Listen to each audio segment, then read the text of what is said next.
Bapak, Ibu, Saudara yang dikasihi Tuhan kita Yesus Kristus, selamat pagi, berkah dalam. Syukur kepada Allah Bapa yang sungguh teramat baik, yang telah menyertai dan berkati kita sepanjang masa. Dan hari ini kita akan bersama-sama mendengarkan mutiara sabda Allah. Hari ini bacaan diambil dari Matius 8 ayat yang ke-18 sampai ke-22. Mari kita siapkan hati dan pikiran kita untuk bersama-sama mendengarkan dan merenungkan sabdanya. Dalam nama Bapa dan Putra dan Roh Kudus. Amin. Ketika Yesus melihat orang banyak mengelilinginya, ia menyuruh bertolak ke seberang. Lalu datanglah seorang ahli Taurat dan berkata kepadanya, "Guru, aku akan mengikut engkau kemana saja engkau pergi." Yesus berkata kepadanya, "Serigala mempunyai liang dan burung mempunyai sarang, tetapi Anak Manusia tidak mempunyai tempat untuk meletakkan kepalanya."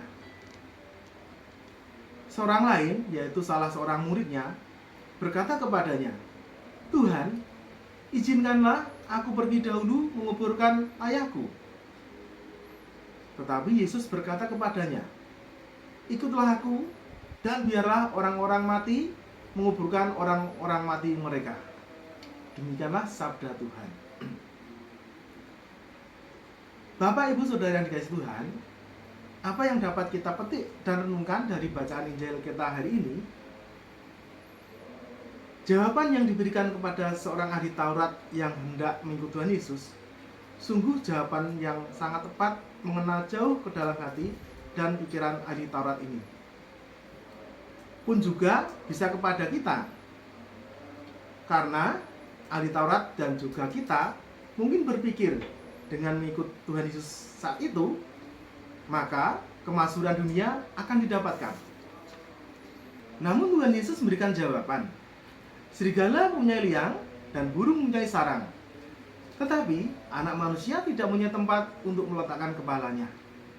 Nah, siapa kita meninggalkan semua kemapanan yang sudah kita peroleh?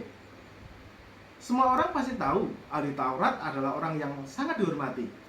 Setidaknya mereka tidak akan kekurangan dalam hal materi, selalu mendapatkan fasilitas terbaik. Maka Tuhan Yesus melihat jauh ke dalam hati orang, benarkah dengan sungguh siap mengikutinya. Untuk yang kedua, jawaban kepada salah satu muridnya ini lebih kepada satu kiasan.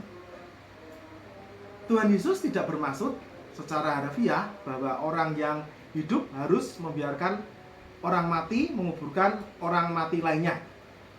Ungkapan ini adalah kiasan untuk menggambarkan orang-orang yang mati secara rohani, yaitu mereka yang lebih mementingkan hal-hal duniawi dan tidak memiliki prioritas pada hal-hal rohani.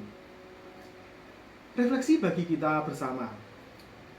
Jika kita mengambil bagian dan siap untuk mengikut Tuhan Yesus, singkirkan pikiran dan angan-angan kita akan kemasyhuran dan kemewahan duniawi, dan dengan sepenuh hati memprioritaskan perkara rohani daripada perkara duniawi. Dimuliakan Tuhan kini dan sepanjang masa. Amin. Dalam nama Bapa dan Putra dan Roh Kudus. Amin.